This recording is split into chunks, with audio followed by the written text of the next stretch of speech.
Back when I was in university, I used to work nights at a pub just a few miles from my parents' house.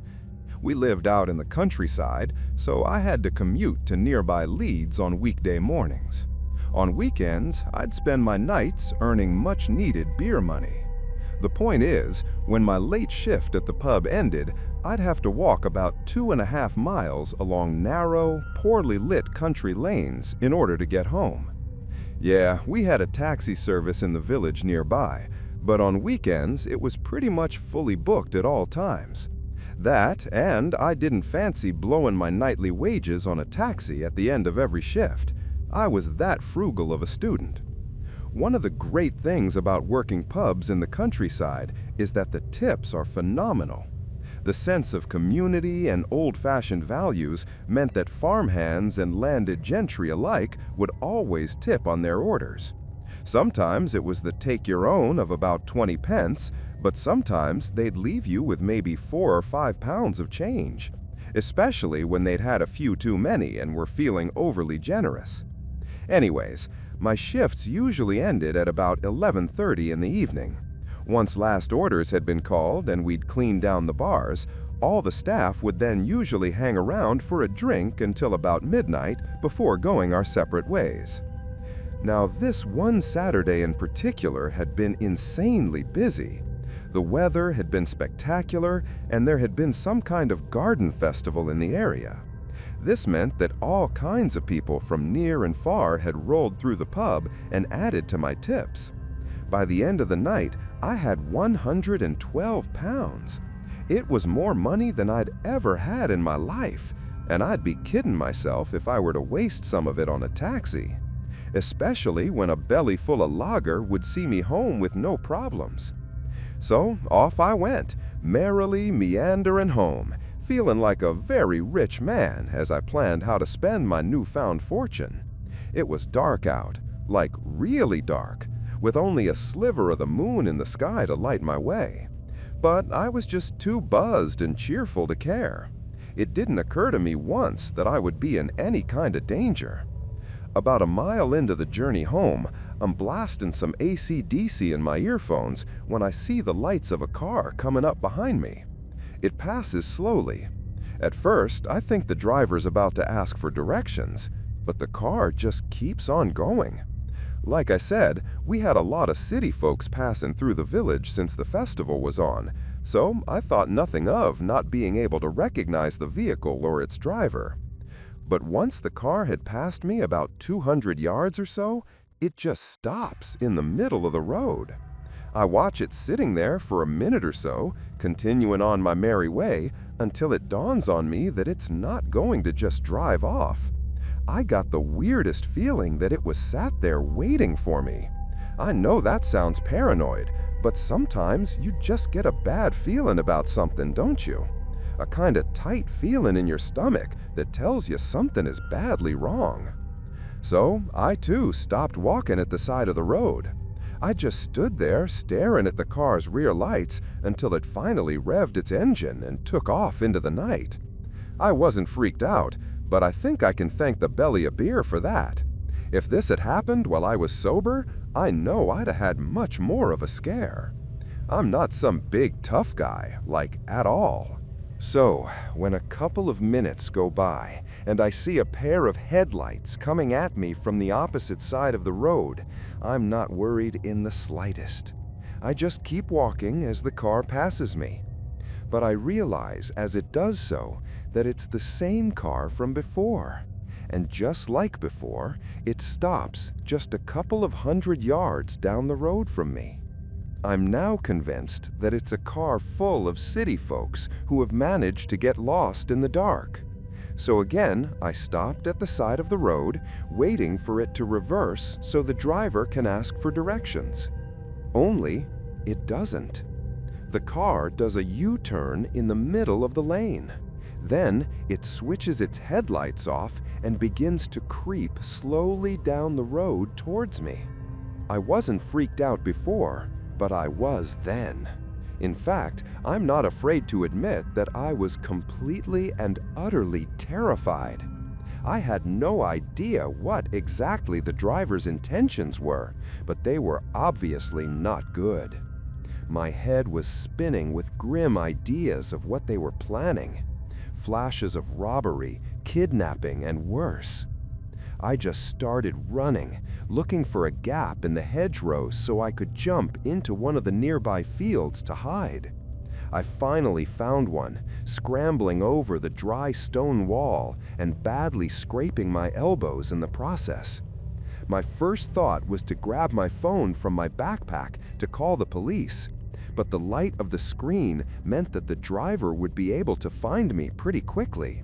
I panicked, threw it into the back of my bag, and decided that hiding was my best option. Even if I did get through to the police, it would take them a while to get there. It might be too late by then. So I'm crouching in the base of the hedge, terrified out of my mind, just trying to hide so the driver thinks that I've just legged it over the fields. The only thing I'm relying on at this point is my sense of hearing.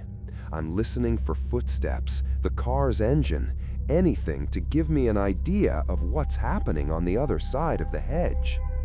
I know it's cliched, but a couple of minutes passing really did feel like a half an hour. And in that time, I hadn't heard a single thing coming from the road. When it got to the point that I felt like it was safe to check, I started to slowly edge up towards the section of hedge I dove over, readying myself to peek over the dry stone wall for any signs of the car. It's right then that I heard the sound of car doors slamming. Not one door, but 2 or 3 closing at once. The car hadn't moved that whole time. They'd been sat in the middle of a dark country lane, waiting for me to emerge. My heart was pounding at that point. I can't convey just how terrifying it is to know you're being bloody hunted by a gang of complete strangers.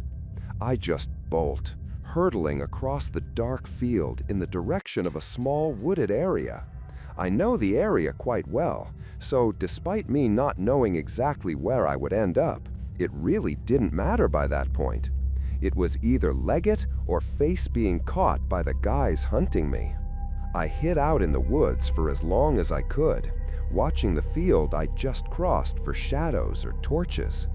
But again, there seemed to be nothing. When the coast was clear, I took off in the opposite direction I'd come, crossing fields and staying off the roads until I could find my way back home. Even though it was the middle of the night, I woke my mom and dad and told them exactly what had happened. Naturally, they called the police and arranged for some officers to visit the next morning so I could give a description. A month or so went by and we heard nothing. I'd stopped walking home and had started ponying up for taxis just to make sure I'd made it back safe. But I was actually managing to forget about what had happened, or at least let it slip to the back of my mind. And that's when the police called back. The guys had been arrested for committing an assault on an elderly man just a few villages away from us. They were part of a gang based in nearby Leeds, where I went to university, that would drive out into the country at nights where there are hardly any CCTV cameras before assaulting people as part of some initiation. I was glad that they had been nicked, but it still really bothers me that some people seem to be so willing to commit violence against a total stranger. I still walk places at night sometimes, but I don't use noise-canceling headphones anymore, and I always carry a small penknife, just in case. If you work night shifts too, I'd recommend you do the same. You never know who's out there, lurking in the darkness, just waiting to make someone a victim.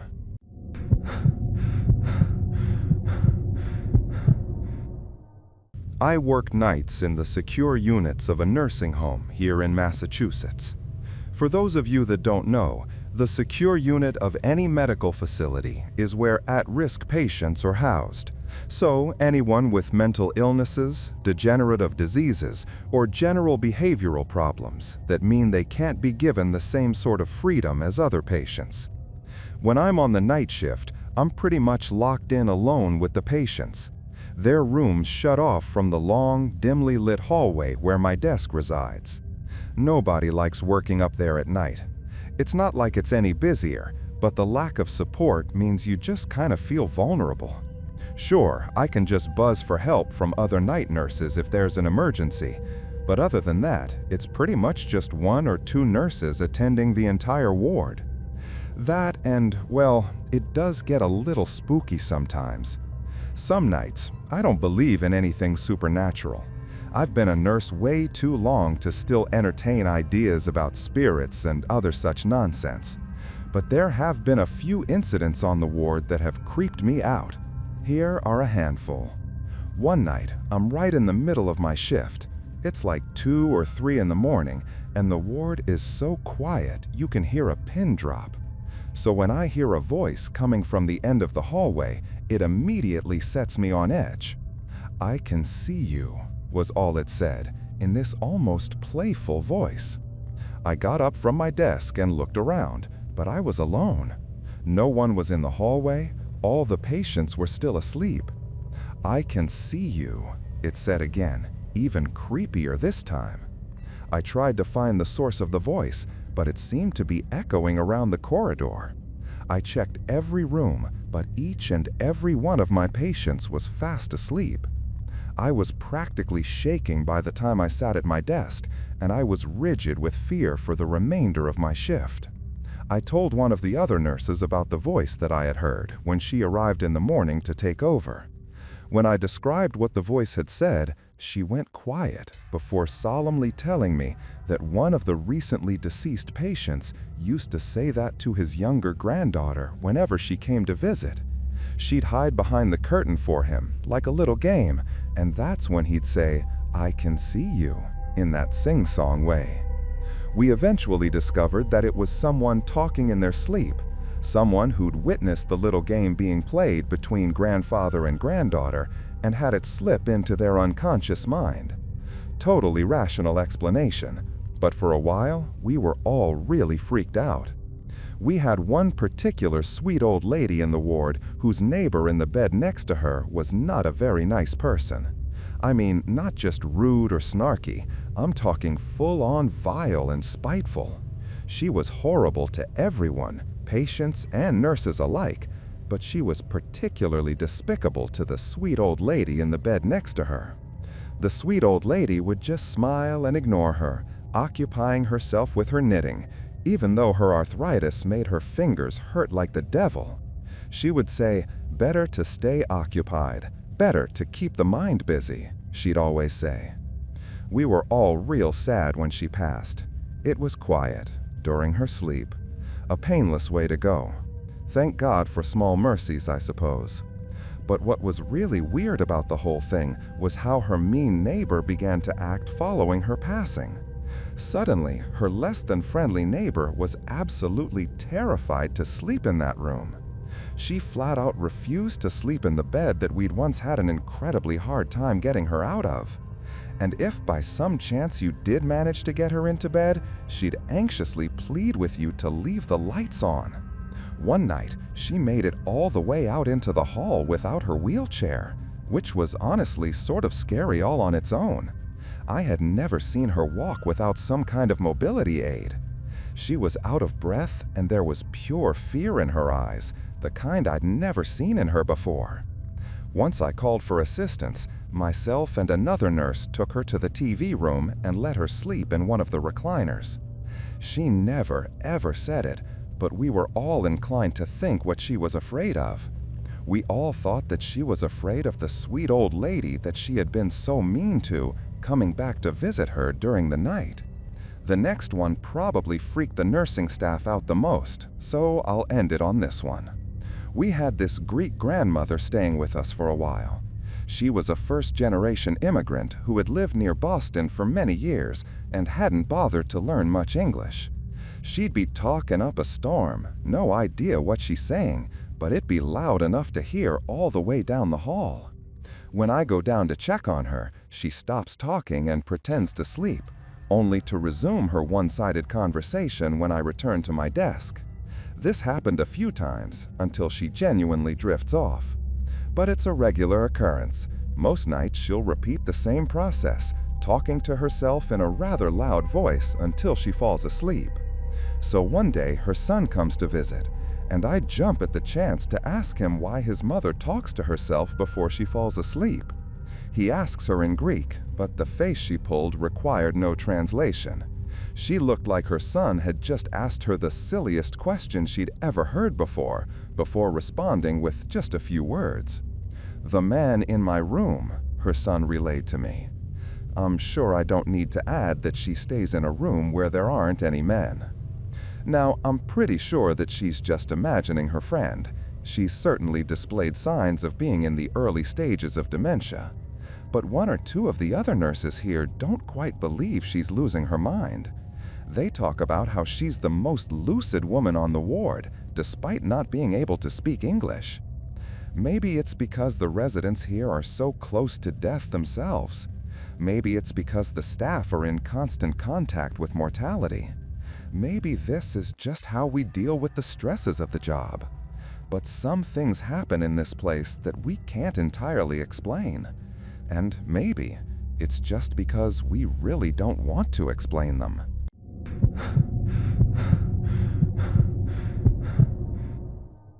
Almost 20 years ago now, I used to work the overnight shift at an animal shelter. I know that's a long time ago, but something happened one night that is burned into my memory. I can recall the whole thing like it was yesterday. The textures, the smells. That's something I've carried with me for nearly 2 decades. My shifts were from 11 at night until 7 in the morning. A solid 8 hours of sleeplessness that ground me down over the course of my time there.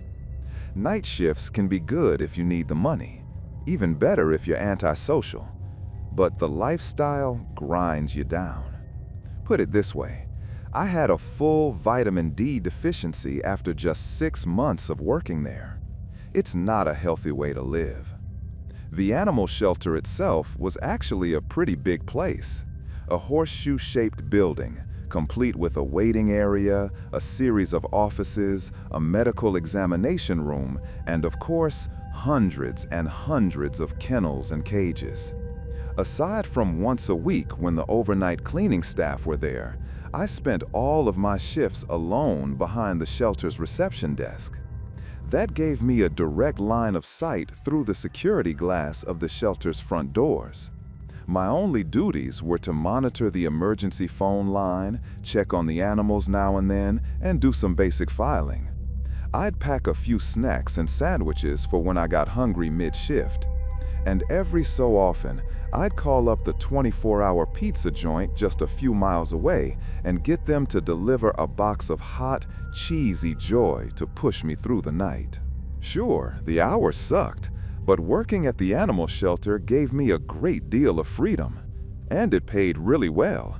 I mean, way better than any other night porter jobs I'd seen advertised. It was quite a happy time in my life, which, I suppose, is why I remember this story so well.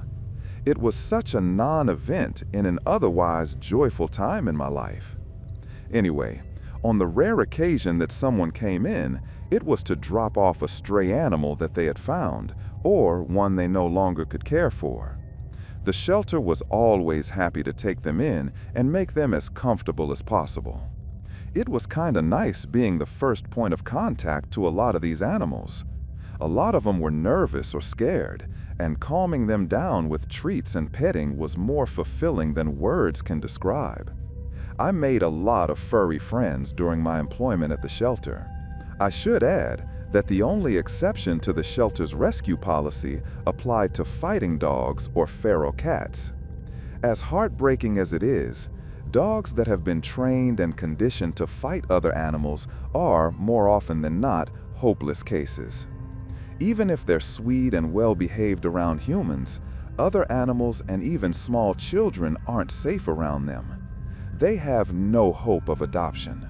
Most tend to be euthanized, which is something so sad I can't even bring myself to write about it. But even as hard as these cases are, what happened this one particular night was so much worse. It was just past 3 in the morning when I finished a cigarette outside and was returning to my desk. It was one of those quiet fall nights where the silence seems to hang heavy in the air. So I heard the sound of footsteps coming from quite a ways away.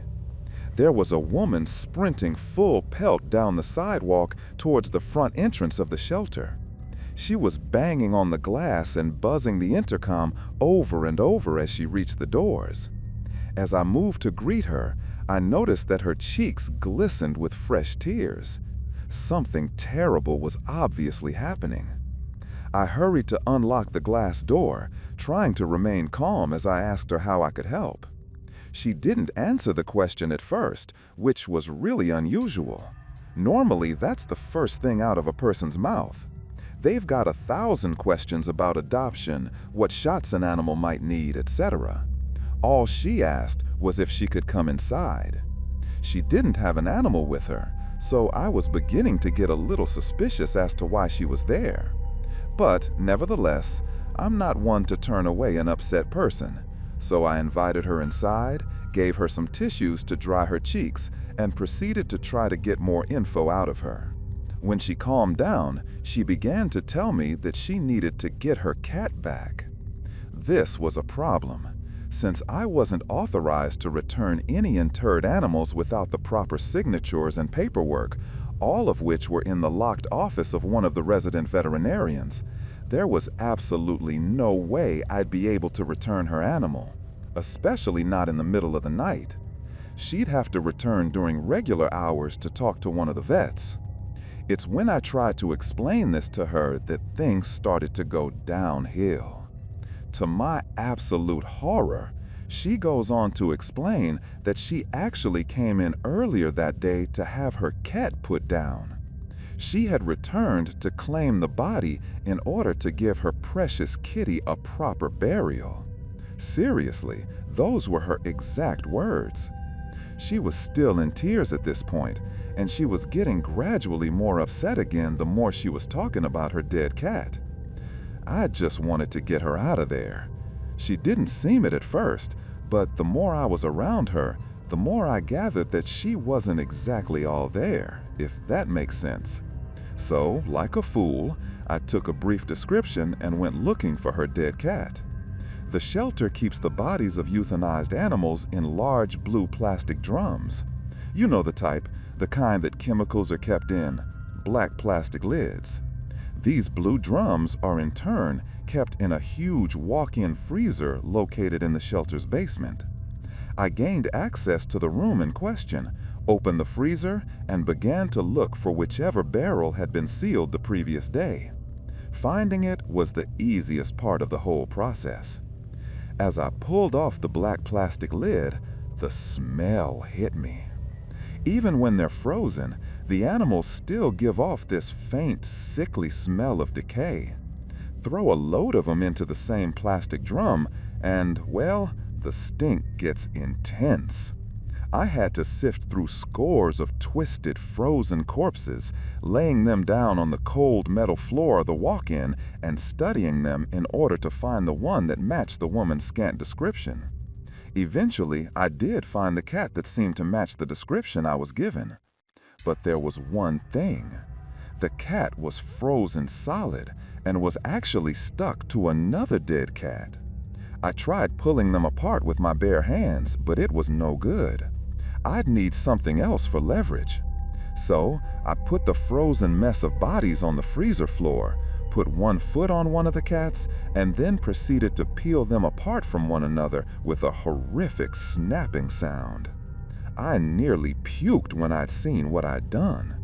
A huge portion of the cat's frozen flesh had been torn away and was still stuck to its frozen partner. Keeping hold of the one that was the crying woman's, I threw the other back into the plastic drum. Without an opaque plastic bag, I then returned it to its former owner. She seemed happy enough and actually tried to hug me as she was leaving, but I really didn't feel like it. The whole thing left a very bad taste in my mouth. I had no idea what she was going to do with that dead cat, even if she did reassure me that she was just going to bury it. Sometimes, even to this day, I wonder whatever happened to that woman.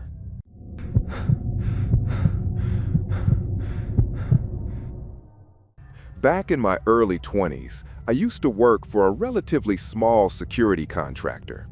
It was a privately owned operation with around 30 employees in total, so we were all pretty tight. We'd get a contract with a factory or a shopping mall, and then it was down to us to sit in that factory for 8 to 12 hours at a time when the place was closed. More often than not, I'd be standing guard overnight by myself, completely alone in a totally empty facility. In my 2 whole years of working security, not once did I see a single thing that I could call supernatural. I see a lot of nonsense stories about seeing spirits or hearing voices from beyond, and they make me laugh every time. Some of them are well written, I'll say that much. But anyone who's ever worked night jobs knows that it's not ghosts or ghouls you need to be afraid of. It's people that are the real danger. Now, with that in mind, let me tell you about Pete. After about a year of working with the security firm, I was given the responsibility of training new team members. This meant more money, but it also meant I had the pleasure of dealing with some pretty unsavory potential candidates. So when my boss calls me and asks if I can meet a trainee at some faraway site at 5 o'clock in the morning, I wasn't entirely thrilled. But still, I accepted. Such an early call meant a few hours of double pay, and this was not something I could have turned down. The following morning, I rock up to the parking lot of this large factory complex, still nursing the flask of coffee that had been keeping me warm on what turned out to be a frigid Michigan morning. It's about 4:45 in the morning, and I'm still half asleep. So I step out of the car to smoke while I wait for the new guy to show up. I'm not waiting long when a car pulls up, so I assume this is the trainee and start walking towards the car as it slows down in the lot. That's when the engine of the car revs wildly and it takes off again.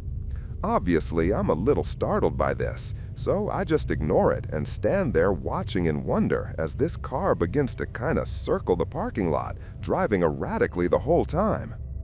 This is the guy I'm going to be training? Some twitchy tweaker who's never gonna pass the probation period? Fantastic! I finish my smoke as the car finally comes back around and parks up not far from where I'm standing. But the driver doesn't get out. He just stares at me from his seat, eyeing me suspiciously as I'm just sort of staring back with this confused look on my face. That's when I notice the 2 kids in the back seat, no older than 10 or 11, and I really start to wonder what's going on. It dawns on me that this isn't just any old trainee. Not at all. This is Pete. Pete is super rough looking, like he'd been a coal miner and heavy smoker since single-digit age. His clothes and mannerisms placed him in his mid-30s, but the guy didn't look a day younger than 50. God knows what sort of things he'd subjected his body to over the years, but if I had to guess, I'd hazard that it began with M and ended with meth. No taller than 5 feet, Pete was wider than he was tall, with a painful, crusty-looking rash covering large patches of his face, neck, and arms. He gets out of the driver's seat, closes the car door, then commences to speak. "This place needs a fence." His rough voice sounds like gravel, if gravel could smoke a pack a day.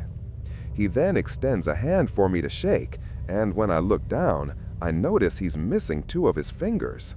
I try not to stare and simply return the handshake, feeling pretty bad for the guy, even if he is kinda weird. The sympathy doesn't last long. When one of the young kids opens the car door and attempts to clamber out of the car, the kid is also overweight and has a similar rash.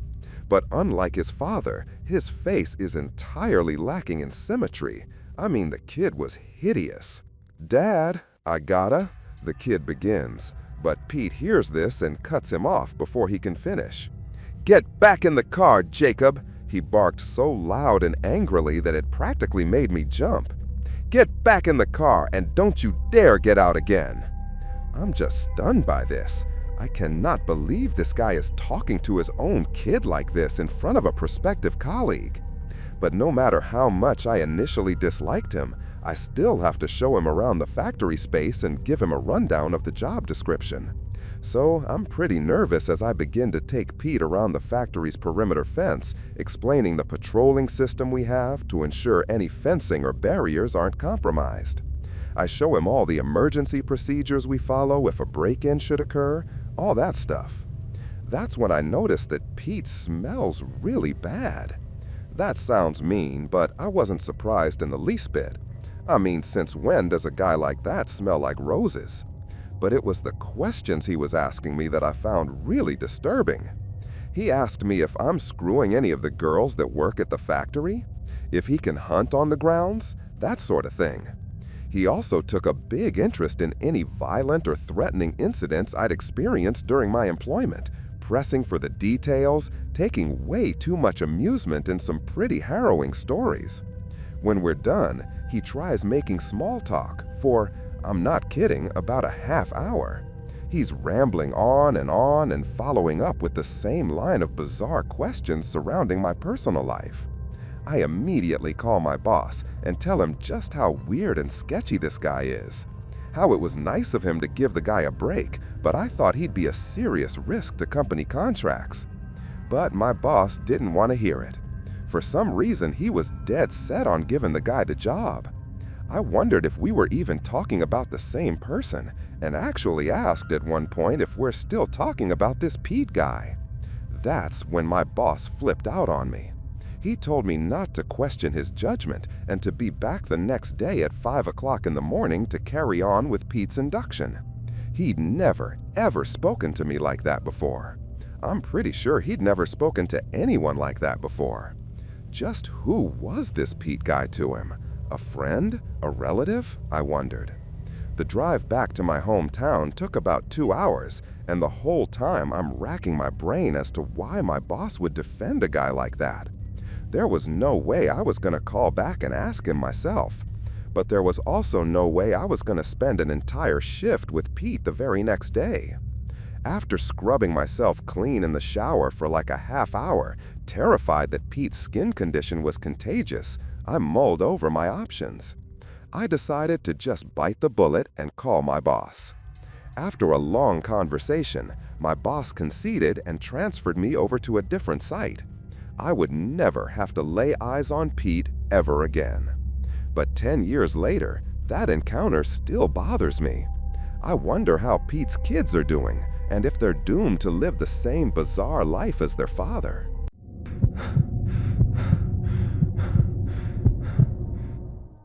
For most of my 20s, I was an ammunition systems technician in the U.S. Air Force, serving in a massive ordnance storage facility in Germany.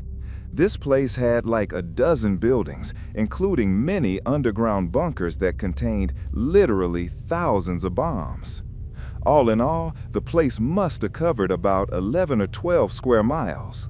This one particular storage site was completely forested and heavily populated with wildlife. Most are deforested because of the obvious fire hazard, but the part of Bavaria that this bomb dump was in required that the area be maintained as a natural preserve. Twice a day, we had to run a perimeter security check to make sure that no holes had been cut through the fence and all the buildings were closed and locked. The checks were run by the morning and afternoon crews unless they messed up. And unfortunately for me, one time they did. So at like 1 o'clock in the morning one night, someone from command suddenly realized that there hadn't been an evening security check. So he bolts down to our office room and asks us to get it done before we all get disciplined. We were not happy about this. A buddy and I had just finished regular duties and had settled in to play Xbox for an hour or two. And naturally, we were the ones who were voluntold to go do it. Reluctantly, we grabbed our radios and flashlights and then headed out to Motorpool to grab a truck. First, we run the perimeter fence check. It's not a massive task, but we have to cruise pretty slowly to get a good look, so it's a time-consuming ordeal. Around 2 o'clock, we started off with the building checks. Only my buddy decides he wants to get a smoke break in before we continue, since the check is going to take another hour or so. He proceeds to shut the truck off, drop the tailgate, then we get out and just stand in utter darkness while he smokes. To this day, I don't know why in God's name he chose to shut that ignition off. When we jump back in and try to start up the truck, nothing happens.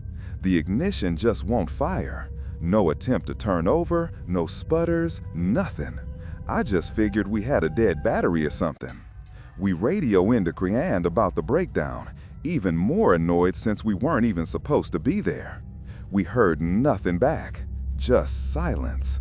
Again and again we tried, but still we were met with total silence. I must have thumbed the radio for a good 5 minutes before we finally accepted that we would be walking all the way back to barracks. We should have stayed on the road. We would have had to walk about a click or so to the main roadway, then turn east for another 3 miles. Not a particularly long walk. But like I said, we were majorly angry that we were stuck out here. So we foolishly decided to take a shortcut through the woods. The trees were so dense that it was pretty hard to work your way through them. And even with our flashlights, navigation was still pretty hard. It was probably only about 20 minutes or so since we had left the truck, but it may have been hours by the time we reached a row of buildings. These were all World War II era brick structures, and they were practically falling apart, rusted all over and coated in moss. The only thing we kept in them were plain Mk-82s, your cheapest, most basic kind of aerial ordnance. We started walking down the gravel road that these buildings lined, passing one after the other, until, to our absolute shock and amusement, we saw that one of the side doors was just wide open. Now this is bad, really bad. Like some really bad people could have broken in and stolen a buttload of high explosives to sell on the black market. It's not just the kind of thing that leads to expulsion from the military. People go to prison for this kind of thing for long periods of time. My buddy scrambles to report this via his radio, but just like before, there is no response from command. I understand that equipment has dramatically improved since the last time I was serving, but back then, our personal radios were notoriously unreliable. Seriously, one of the techniques to fix them was simply calling it the 6-foot drop. For the second time that night, we shared a moment of grim realization as we understood that we'd have to search the place ourselves. We took out our sidearms and began to approach the open door. It smelled like wet concrete and mildew as I shined my flashlight down a row of bombs. It must have been hundreds in there, thousands.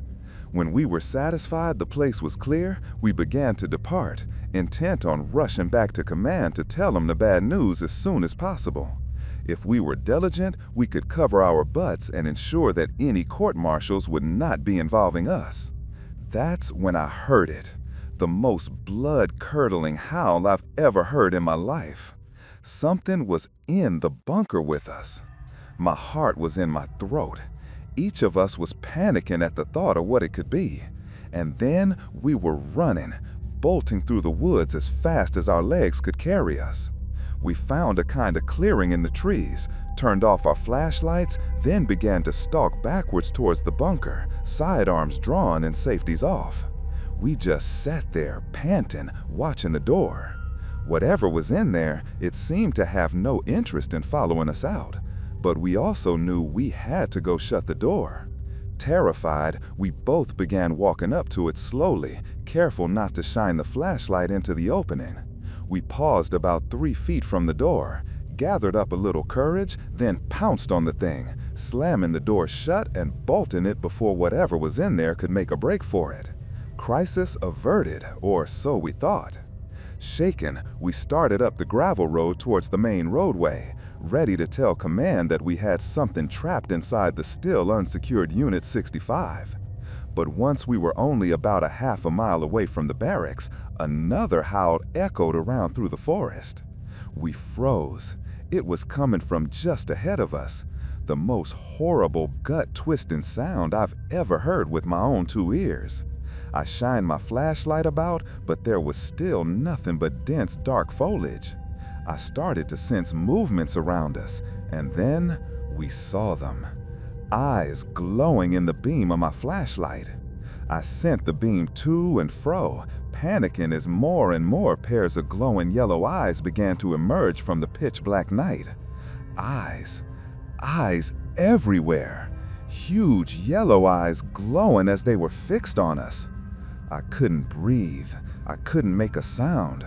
We just were frozen in complete and utter terror, watching as a whole herd of deer rose up from their sleeping spots and lazily cantered away. We both began howling with laughter. I had never felt so relieved in all of my life. Once we had laughed off the fact that we were huge wusses, we walked the rest of the way back to our barracks. The combination of trudging through pitch-black woods and hearing the screams had primed us for sheer terror by the time we stumbled on the herd of deer. Normally, deer feed at night, but it was one of those especially dark, moonless nights when even they decided it's too creepy to go out for a nibble. The screams turned out to be a lynx. Yeah, I know, a lynx of all things. A preliminary investigation discovered that it was a bunch of German teenagers from a nearby town that had broken into the bomb depot. They had no idea what was in there and were terrified when they discovered the bombs, hence them just running, leaving the doors wide open. But heads did roll as a result. The colonel on base ended up being moved on, and the guy they replaced him with was a real hard-nosed type. So as much as we hated the new CO, there were never any more incidents that meant we had to walk through the woods in the wee small hours, and for that, we were extremely grateful.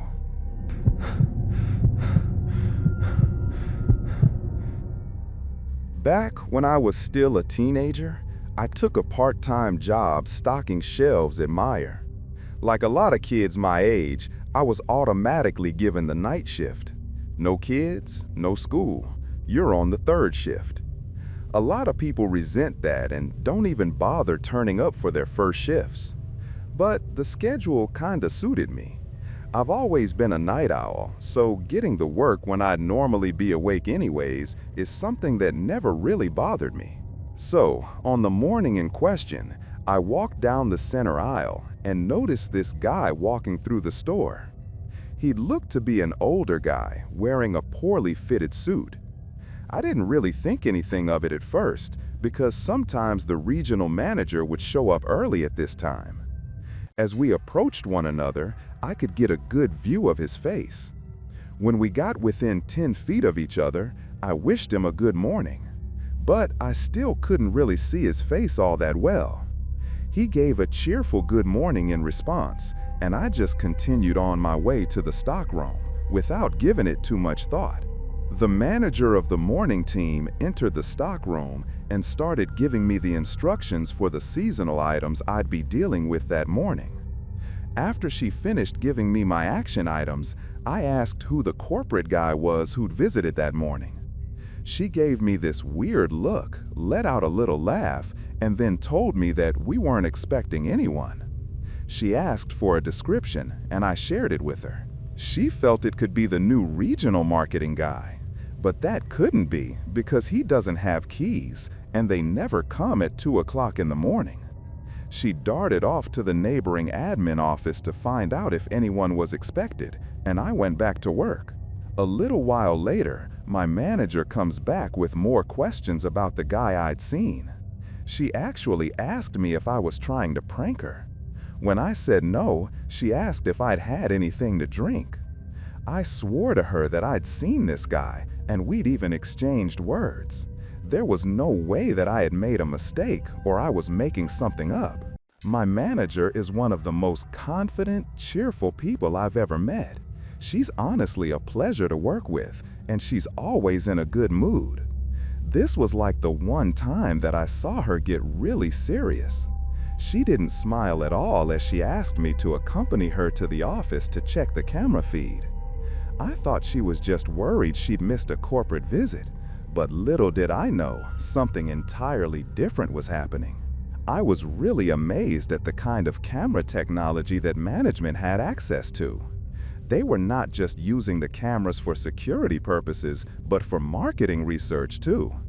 The software that would capture shopping behavior helped Meyer identify where to put items on the floor. To a tech nerd like me, it was pretty impressive. She pulled up the interface for the cameras and set the timer to the hour we arrived. When I saw myself walking down the aisle, there was no one else with me.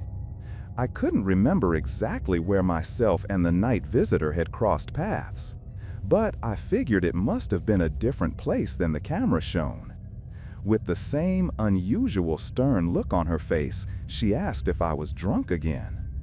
I was actually starting to question my own sanity at that point, but I was already tired and felt like I was going nuts. She pulled up the next camera angle, and this time we saw a shadowy figure moving around in the back of the store. They were scrambling around, weaving through the clothing racks with the clothes moving around on their hangers. I was vindicated. I practically jumped up and down as I pointed and told her that was who I'd seen. I wasn't drunk. I wasn't crazy. There had been a visitor in that store that morning. My manager continued to switch camera angles to try to get a better look at this guy in the suit. Via one angle, we could make out the same dark shape that must have been the visitor. Only this time, it was moving around really fast and low to the ground. It was almost like he was running on all fours like an animal. I told her there is no way the guy I saw was so athletic. He was well into his 50s and looked pretty frail in that poorly fitted suit. We then checked the cameras covering the entrances from the time we'd all arrived, trying to catch the guy leaving to get a better look at him. It slowly dawned on us that whoever I had seen wandering the aisles was still in the store, hiding, lurking somewhere. It was at that point that my manager decided to call the cops for safety reasons. The manager called all team members to the staff lounge on the pretense of a team meeting. She told the 911 dispatcher to come to the back of the building because she felt the intruder was still in the middle of the store. We continued to look through different camera angles until the police made their way to our office. 2 officers walked in, and we started to relay the information that we could. After explaining that we believe the person is still in the building, one cop said that he would stay with us, and the other volunteered to walk the floor. The cop that stayed asked me to see the CCTV footage. I sat there watching the cop's face instead of the video footage. He was obviously confused and disturbed by what he was seeing. At one point, he even asked us if we were sure it wasn't a stray dog or something. He looked at the video system hardware and asked my manager what year it was purchased. She explained that it was brand new and that it had been recently tested, and there was no reason that any blurring or distortion should be occurring. He started to question the quality of the video. And then I told him I saw the guy this morning, but he looked normal considering it was dark. I explained that we both said good morning and he was wearing typical business clothes. I had definitely not imagined this whole thing. Within 10 minutes, additional patrolmen began to show up, and they completed a comprehensive search at the store area. We all stayed in the back watching. The cops watched the video. After looking through all the video and searching the floor, nobody was found, and no video showed him leaving. They got out their paperwork and started to interview us. During this time, we viewed all camera angles in fast mode to see if we could see him before we all arrived. We found one instance where a coat fell from the hanger on the ground, but nothing near it. No video of anyone except the crew that closed. The entry system log was shared, showing no intrusion or access request was made. In the end, they had no idea who it was or what exactly happened. A report was filed and video was taken. The cops went to the neighboring stores and went through their video feeds. Nothing. We opened at the usual time and no shelves were stocked beforehand. I'm not saying that what happened that morning was anything supernatural, But this guy's ability to just show up and disappear is something I've never forgotten. Strange people are out there in the wee small hours of the morning, and I just pray I never have to run into him again.